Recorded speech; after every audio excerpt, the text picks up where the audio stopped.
it was hard. It wasn't good for me at the beginning. I would try to think of things that I wanted to say and little phrases and everything, and it just bombed.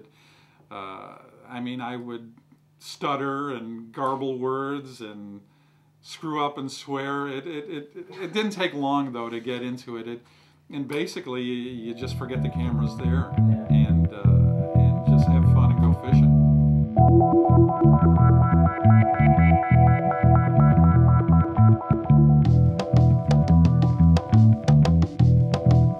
Fishing and boating would be my primary job.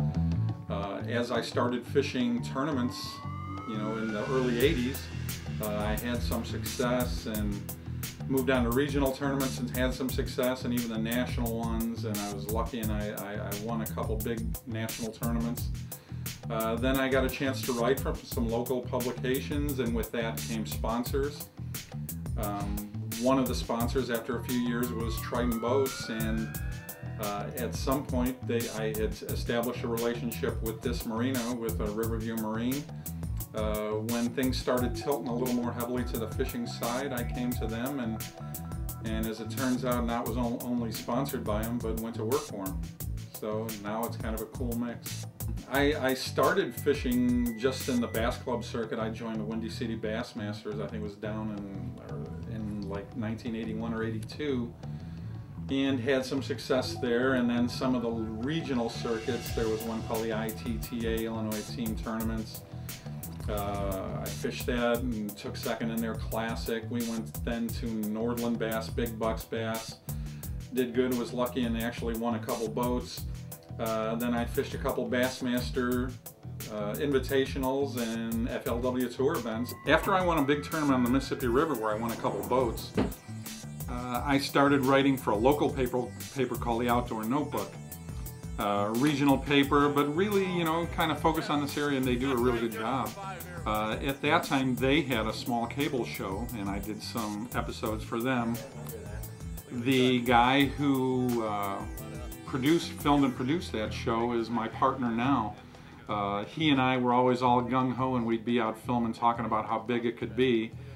And with the Outdoor Notebook, it was never meant to go any further, so at some point we just broke off and started doing it on our own. And at that time I had established some industry contacts.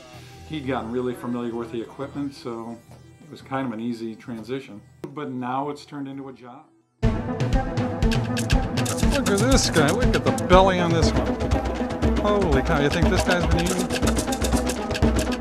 Look at down this fish's mouth. What do you think he's eating? Mr. Crayfish didn't make it home tonight.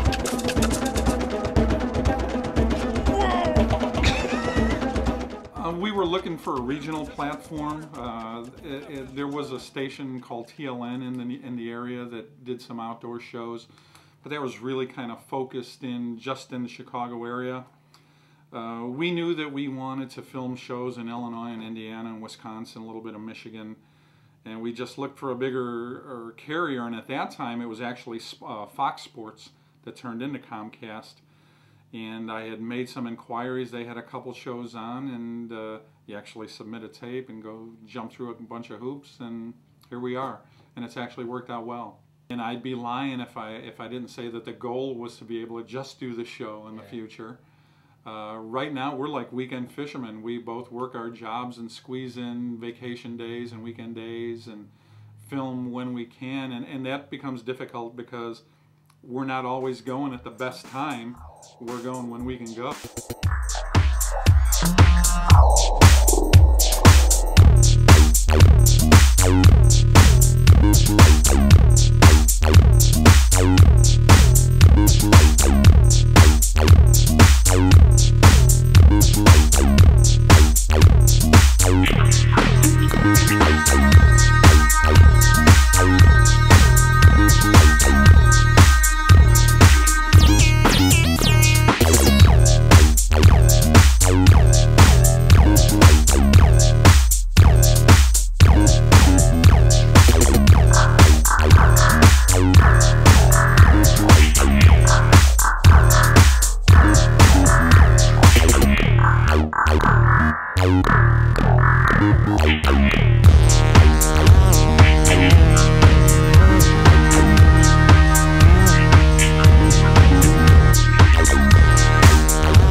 It's always either just 2 or 3 of us, and my partner, who I'm lucky I have the greatest partner in the world, he is in the video industry, but he's more selling and renting and setting up shoots. There are a handful of shots that he wants to get every show. The shot of us arriving at the lake and launching the boat.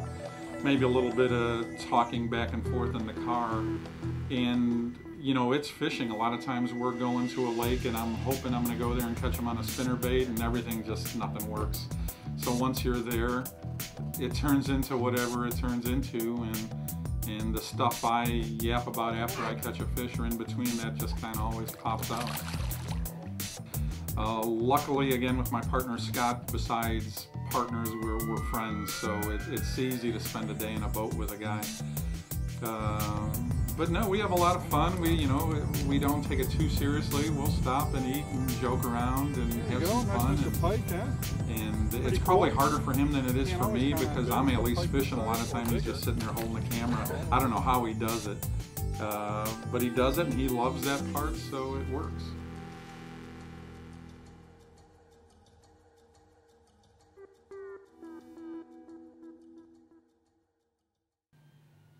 Filming a TV show is really a lot like fishing a tournament. The Terminator is a great bait. I guess if I had to do anything, I really love finesse fishing, spinning tackle with jigs or worms. I love fishing shallow. I love fishing visual cover, skipping, flipping, stuff like that.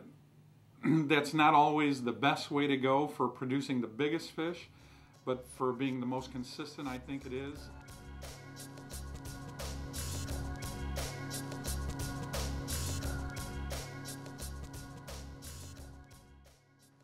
Sponsorship and the business side of this is pretty interesting. In fact, it's really interesting. Even with doing the show now, filming the shows is actually pretty easy. The business side of it's pretty complex, and there's a lot of competition. And really, Shimano was my first big sponsor. I became a pro staff guy for them. And sponsorship turns into kind of like getting credit. Once a company sees somebody else has taken you on, the second one gets a little easier, the third one gets a little easier. And when I was fishing the pro tournaments on the no boater side, a guy, Steve Daniels, who's a guide from Florida, told me that you'll know you made it when they start calling you. And we've just finally gotten to that point, so it's pretty cool. I think with all fishermen, whether it's bass fishing or any kind of fishing, there comes a moment when it just kind of clicks for you. Confidence is such a big thing, and there's a time when you just kind of know what to do.